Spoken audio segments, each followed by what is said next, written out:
bin Aqwa ini kemudian nanti di perang Khaybar syahid. Ada yang mau didoakan? Semoga Allah merahmatimu. Padahal sarkasnya sarkas. Sorry atuh. Kemudian ada lagi. Saking ku semangatnya pada yang 1.400 orang ini teriak-teriak Allahu Akbar, la ilaha illallah. Pokoknya mas, kebayang satu orang aja keras suaranya, apalagi sampai kebanyakan. Terus kata Rasulullah kayak gini. Rasulullah kemudian bersabda, tenanglah diri kalian, karena kalian tidak berdoa kepada yang tuli dan yang jauh, tetapi kalian berdoa kepada yang maha mendengar lagi maha dekat. Nah, setiap ucapan Nabi itu jadi hadis kan. Dari sinilah kita tahu bahwa Allah itu maha mendengar dan tidak tuli, maha dekat dan tidak jauh. Jadi nggak usah doa-doa teriak-teriak. Semakin kita berbisik ke bumi, semakin langit mendengar.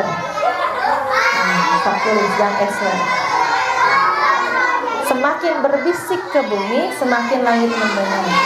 Jadi adabnya gitu kan? Ada adab berdoa dengan lirih, tidak boleh dengan teriak-teriak. Terus teriak-teriak matanya, nauzubillah, tidak beradab. Kenapa harus aku ya Allah? Ya why not, kata Allah. Kemudian kejadiannya lagi. Nah ini jadi fikih ya. Jadi dari sini kita tahu bahwa di setiap sirah ini banyak jadi sunnah Rasul dan jadi hukum. Ketika di As-Sohbah, yaitu yang jaraknya tidak seberapa jauh dari Khaybar, mau dekat ke Khaybar nih. Kemudian Rasulullah salat asar. Kemudian beliau meminta bekal makanan, karena hanya sedikit.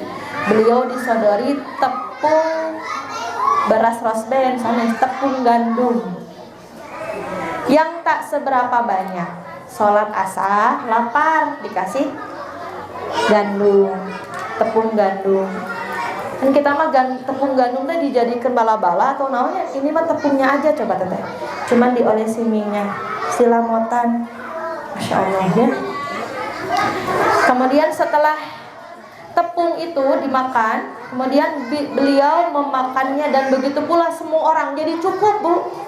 Mukjizat Rasulullah ketika perang. Berapa kali kan kita saksikannya? Yang dulu mah di perang Azab geningan. Satu sop kambing cukup untuk 1.000 orang. Kemudian beliau hendak mendirikan salat maghrib. Lalu beliau cukup berkumur dan orang-orang juga berkumur. Kemudian beliau mendirikan salat maghrib tanpa berwudu. Kemudian sholat isya dan tanpa wudhu lagi, karena memang belum batal. Jadi makan minum itu tidak membatalkan wudhu. Jadi kalau kita masih punya wudhu, mau wudhu lagi, tinggal kekemu apa ya? Berkumur. Tinggal berkumur. Kalau udah makan, kalau udah sempat makan, tinggal kekemu saja. Nah ini jadi hukum kan? Nggak dijelasin ketika Rasulullah waktu halakoh, enggak. Rasulullah tidak selalu menjelaskan hukum-hukum itu ketika halakoh. Kayak gini ya, terus dijelaskan hukum fikih, sok tulis. Kalau sholat, ini caranya. Tidak, Rasulullah cuma bilang gini, kalau kalian mau sholat, lihatlah cara aku sholat. Jadi diperhatikan ke sahabat nanti. Tidak, enggak Rasulullah yang bikin materi kayak gini. Ini kertas bagikannya ya. Ini cara sholat. Tidak, karena Rasulullah tidak bisa baca dan tulis. Tapi para sahabat melihat itu semua dari teladannya Rasulullah. Dan sahabat itu yang menuliskan nanti hadisnya. Jadi setiap gerak-geriknya Rasulullah itu adalah hukum, adalah ilmu, adalah sunnah. Dari sinilah kita tahu bahwa makan minum itu tidak membatalkan wudhu selama tidak ada perkara-perkara yang membatalkan wudhu. Itunya beres, dikit lagi. Kemudian itu kan kejadian-kejadian ketika mau menuju perang Khaybar. Nih, udah tiba di pagar Khaybar. Tibanya malam hari. Tapi Rasulullah tidak suka menyerang pada malam hari. Ditunggu sampai besok pagi dan subuh baru menyerang. Jadi sama seperti kejadian di perang Muhammad Al-Fatih, kan subuhnya sholat tahajud bareng di peperangan terakhirnya. Kemudian mulai lagi subuh. Dulu mah fair ibu, bapak, akang, teteh, para kaum muslimin ini kalau udah malam stop perangnya. Coba sekarang di Palestina, di Israel, biasanya mereka perang tanpa adab. Orang lagi tidur dibom. Jadi hanya Islam yang bahkan perang saja punya adab, memakai adab. Nanti diserang nama fair, face to face, pagi-pagi. Kemudian Rasulullah memilih sebuah markas. Tahu markas? Tendanya. Nah, base campnya itu untuk menyerangnya. Kemudian kata Habib Al-Munzir, Habib Al-Hubab, salah. Al-Hubab Anes Habib Armageddon ya. Al-Hubab bin Al-Munzir kemudian nanya ke Rasulullah, ya Rasulullah, apakah ini strategimu, strategi Anda atau wahyu? Katanya. Ini hanya strategi perang, kata Rasul. Kalau strategi perang, tempat ini tidak cocok karena terlalu dekat ke benteng. Nanti mereka akan mudah nyerang. Kita terlalu dongak, jadi susah ngelemparnya. Harus agak mundur ya Rasulullah. Ada dua pelajaran yang bisa kita ambil dari sini. Satu, adab terhadap pemimpin. Disampaikannya secara baik dan bertanya dengan baik, berideologi dengan baik. Dan jadi seorang pemimpin ini tidak semata-mata saya pemimpinnya, kamu tahu apa? Tidak, karena sebagai pemimpin kita harus banyak mendengar masukan dari bawah. Dan Rasulullah tidak hanya semata-mata saya Rasul, mau abi we, enggak. Sekelas Rasulullah saja mempertimbangkan para sahabatnya atau yang di bawahnya. Lalu kita siapa? Yang menjabat sebagai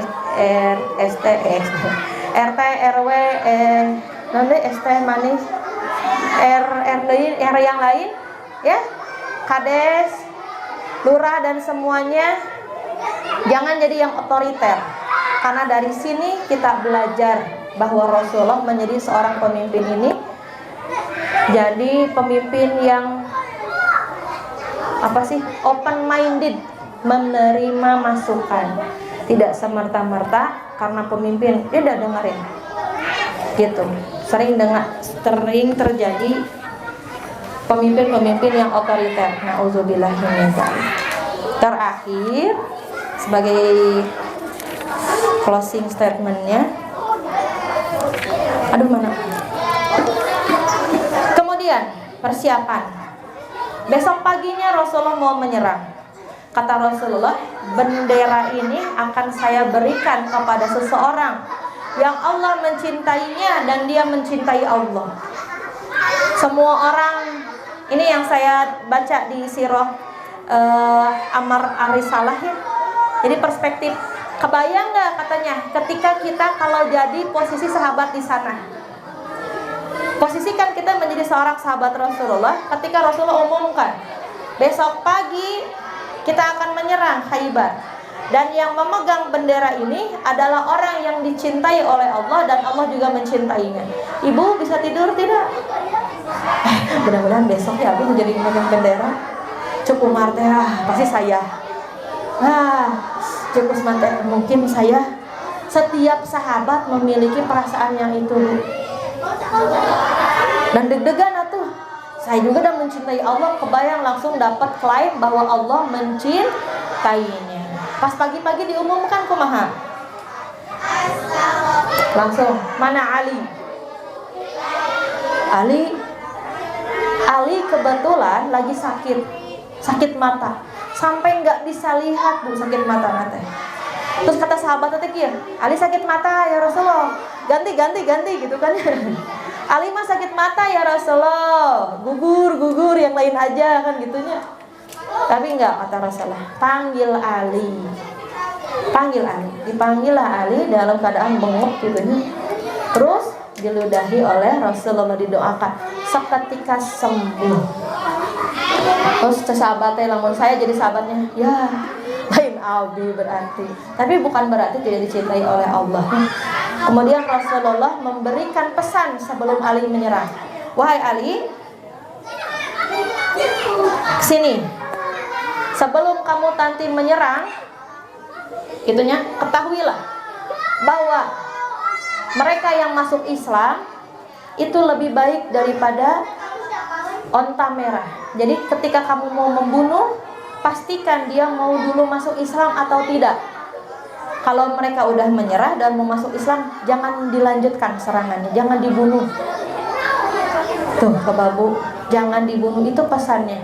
Jadi umat Islam ini menyerang yang lain bukan karena mau ghanimah dan semuanya, tapi untuk menyebarkan Islam. Kalau tidak mau, diperangi. Kalau mereka mau masuk Islam, jangan dibunuh. Dan kemudian diseranglah Khaybar dengan jumlah ada setidaknya 8 benteng. Tahu 8 benteng? Sini misalnya di bojong eta benteng deui. Habis itu deui benteng, makin ke atas makin ada benteng. Ada jumlah 8 benteng, kira-kira pasukannya itu 40.000 orang-orang Yahudi. Yang menyerang cuma 1.400. Kudu nama elehnya.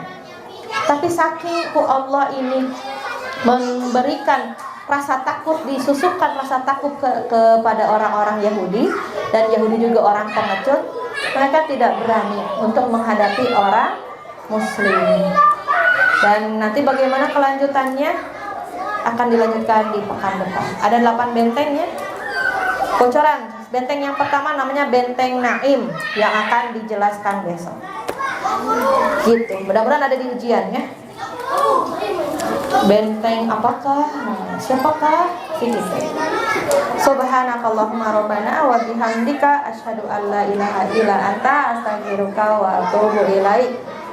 Aku qouli hada wa astaghfiruha wa lakum. Wassalamualaikum warahmatullahi wabarakatuh. Fi amanillah, teteh akan semuanya, hati-hati di jalan.